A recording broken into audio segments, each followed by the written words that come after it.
மக்கள் அனைவருக்கும் வணக்கங்க. இந்த பதிவில் என்ன பார்க்க போகிறோம் அப்படின்னு பார்த்தீங்கன்னா, விஸ்வகர்மா கம்யூனிட்டி சேர்ந்த முதல் மனம் ஆண்மரனை தான் பார்க்க போகிறோம். இவர் பேர் பார்த்தீங்க அப்படின்னா பாலகிருஷ்ணன்.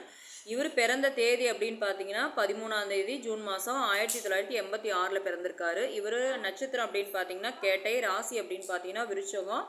இவரோட லக்னம் அப்படின்னு பார்த்தீங்கன்னா சிம்மங்க. அம்மா அப்பா 2 பேருமே இல்லை. இவங்க கூட பிறந்தது 3 பசங்கங்க. இதில் வந்து 2 பசங்களுக்கு வந்து கல்யாணம் ஆயிடுச்சு. இவர் தான் கடைசி பையங்க. இவங்க வந்து பார்த்தீங்க அப்படின்னா தொழில் அப்படின்னு பார்த்தீங்கன்னா கார்பெண்டராக இருக்கார். மாதம் பார்த்தீங்கன்னா ஒரு 50 ரூபா சம்பாதிச்சிட்ருக்காரு. சென்னையில் இருக்கிறாரு.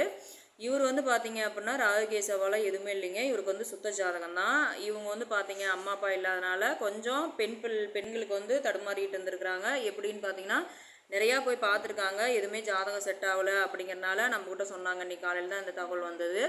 அதே மாதிரி பார்த்தீங்க அப்படின்னா இவங்களுக்கு சொத்து அப்படின்னு பார்த்தீங்கன்னா 1.5 ஏக்கரா காடு இருக்குதுங்க. மாடு, வீடு இருக்குது. ஃபேமிலி பார்த்தீங்கன்னா அருமையான ஃபேமிலி தான். அதாவது இந்த ராசி நட்சத்திரத்தில் யாருக்காவது ஆண்வரன் தேடிட்டு இருந்தீங்க, அதாவது இவரோட வயசு பார்த்தீங்க அப்படின்னா இப்போயே பார்த்தீங்கன்னா 41, 42 கிட்ட ஆயிடுச்சு. அதாவது முதல் மனமாக இருந்தாலும் சரி, மறுமணமாக இருந்தாலும் சரி, மெயினாக வந்து குழந்தைங்க இருக்கக்கூடாது, ஜாதி தடையில்லைன்னு சொல்லியிருக்காங்க. எங்களுக்கு ஏதாவது நம்ம விஸ்வகர்மா இருக்கனாலே நம்மளை ஏற்றுக்கூடிய வரன், பெண் வரன் யாராக இருந்தாலும் சரி அப்படிங்கிற மாதிரி எதிர்பார்க்குறாங்க. அதே மாதிரி குழந்தைக்கு வந்து எலிஜிபிளாக இருக்கிறவங்க வரனா பார்த்து எதிர்பார்க்குறாங்க. நம்ம சேனலை ஃபாலோ பண்ணுற அன்பு உள்ளங்கள் யாருக்காவது இந்த ராசி நட்சத்திரத்தை தேவைப்படனா தாராளமாக நம்ம சேனலில் வர நம்பரை கான்டாக்ட் பண்ணி மேலே வரவங்க தெரிஞ்சுக்கலாம்.